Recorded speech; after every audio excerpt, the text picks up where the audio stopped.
In this video, I will show you how to move layers in a specific measurements. Let me hold Ctrl to see the dimension, and as you can see here, the space is 90 pixels and I need to move it, for example, down for 10 pixels. So let's press Ctrl T, and in this section it tells me the current position of that point here in the middle, in the X and the Y axis.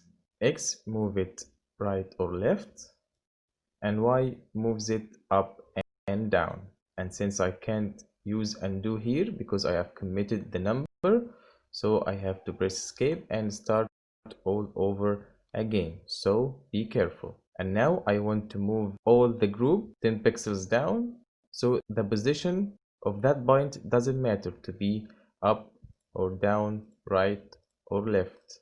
I need just to add here 10 pixels. And since math is not my cup of tea, so I will press this triangle and I will write here 10 pixels, and this number will be added to the original number. Before I press enter, in this case, you can press Ctrl Z to undo.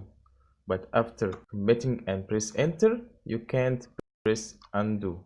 Okay, now if I bring it back, you will see here it was 140 and now it's 150. Let's press enter again. Now holding Control, you will see here it becomes 100 pixel.